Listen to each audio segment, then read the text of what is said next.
안녕하세요. 이승필 전도사입니다. 지난 시간에는 우리의 양육관이 어떠해야 하는지 살펴보았는데요. 오늘은 부모교육 두 번째 시간, 부족 혹은 만족에 대해서 이야기를 해보려고 합니다. 교회 생활을 하다가 보면, 특히 아이들을 가르치는 입장에 있다 보면 참 많은 부모님들을 만나게 됩니다. 이 많은 부모님들의 기도에는 다양한 기도들이 있지만 이 속에는 빠짐없이 우리 아이 잘되게 해주세요 라는 마음이 들어가 있는 건 부모님들마다 누구나 가지고 있습니다. 많은 사람들은 잘되게 해주세요 라는 기도를 가치 없고 기복적인 신앙이라는 생각을 하는데요. 저는 부모님들의 이 기도가 가치 없고 기복적이라는 말을 하는 것이 아닙니다. 분명 부모님들이 가진 이 마음 속에는 그저 자녀의 목적 없는 잘됨과 입신양면에 대한 소망보다는 더욱 다양한 의미가 담겨 있을 겁니다. 주의력 결핍이 있는 아이의 부모라면 주의력 결핍을 이겨내는 잘됨, 친구와의 관계에서 어려움을 호소하는 아이의 부모라면 사회성이 강화되는 잘됨을 바랄 것입니다. 아이들마다 가진 부족함을 채우고자 하는 부모님들의 이 마음은 귀하고 귀한 마음임에는 틀림없습니다. 성경은 세상을 실낙원이라고 합니다. 하나님이 좋았더라 라고 말씀하셨던 세상과 현재가 같지 않음을 이야기합니다. 아담과 하와가 하나님과의 약속을 어기고 선악과를 먹었고 하나님이 만든 세상에 고통과 악의 문제가 들어온 것처럼 지금 우리가 현실적으로 겪고 있는 코로나와 같은 질병의 고통들로부터 인간관계, 전쟁, 재난, 기아의 고통 등 이 세상은 하나님과의 약속이 깨진 고통과 악으로 가득합니다.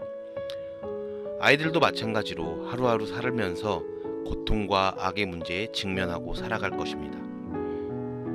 아담과 하와가 선악과를 먹었을 때 서로의 발가벗은 몸을 보게 되었고 수치심을 느끼기 시작했습니다. 서로의 부족함을 보고 스스로 수치심을 느끼게 됩니다. 그 수치심을 보자 수치심을 가리기 위해 스스로 무화과 나무의 가지를 엮어 치마로 만들죠. 서로의 부족함을 보는 것, 그리고 스스로의 부족함을 보는 것, 이것이 바로 이 세상에 가득한 고통의 첫 시작이었습니다. 이런 모습들은 우리들에게서도 잘 나타납니다. 서로의 부족함을 보기도 하고 나의 부족함을 느끼기도 하고, 이것은 비교 혹은 자존감이 낮아짐의 모습으로 우리에게 수치심을 가져다 주죠. 이 부족함이 때로는 아이의 능력이 될 수도 있고 그 아이들의 부족함을 채워줄 수 없는 내 모습이 될 수도 있고 또는 주변 환경이 될 수도 있습니다.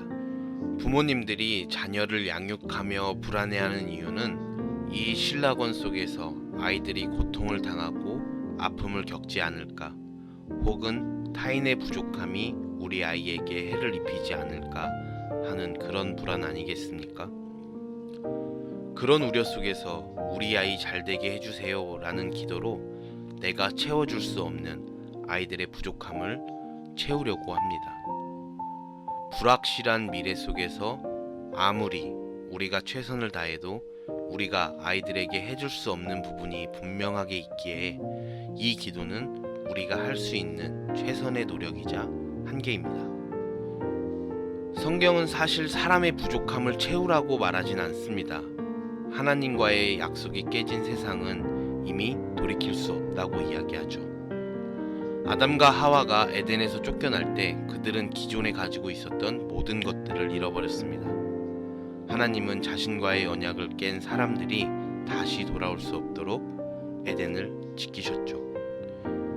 그럼에도 불구하고 하나님은 여기서 하나의 원리를 제시하십니다. 사람의 수치를 가리는 것은 바로 하나님이라는 원리입니다.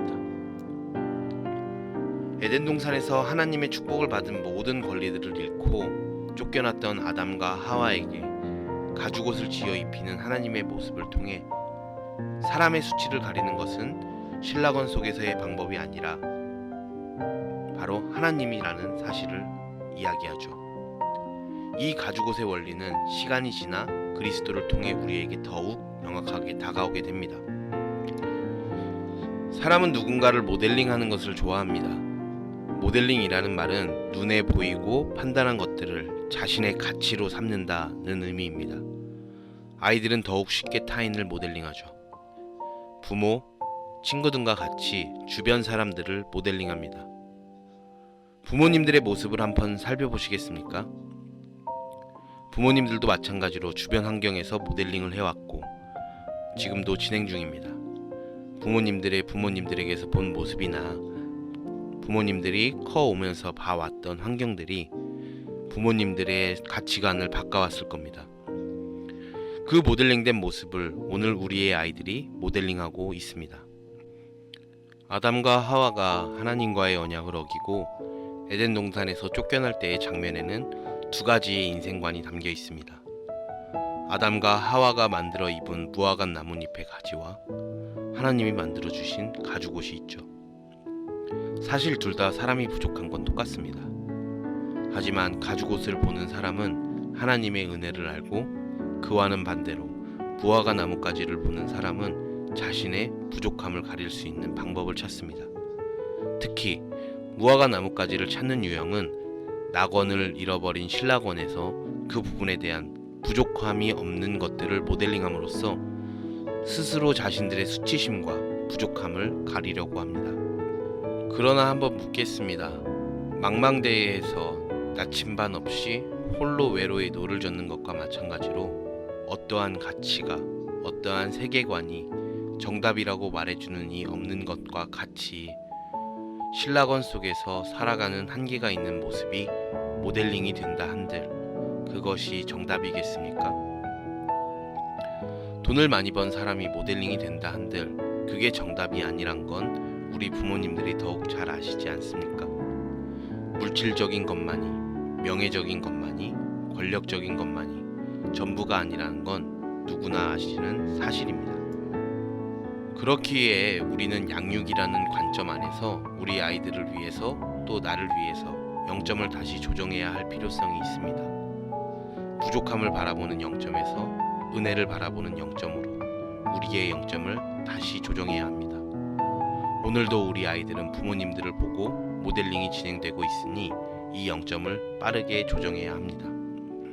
고통과 악이 가득한 세상 속에서 은혜의 맛을 알아차린 사람의 삶의 태도는 신라권 속에서 부족함을 바라보는 사람의 삶의 태도와 많이 다릅니다. 나에게 부족함이 느껴지더라도 하나님이 때에 따라 주시는 은혜의 힘으로 살아가죠.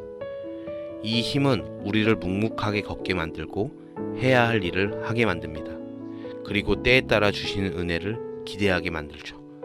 이 모습은 아이들이 집에서, 삶에서 모델링하게 됩니다. 이런 모습을 모델링한 자녀들은 다른 무엇보다 큰 유산을 받는 것과 마찬가지입니다.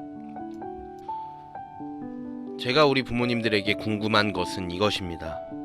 우리 아이 잘되게 해주세요. 이 간절한 마음에는 어떤 의미가 담겨 있습니까?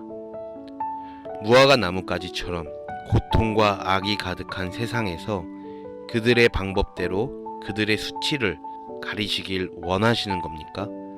아니면 하나님이 만들어주신 가죽옷처럼 때에 따라 우리의 부족함을 가리워 주시는 하나님의 은혜가 우리 아이의 부족함을 가리워 주시길 바랍니다 의 의미입니까?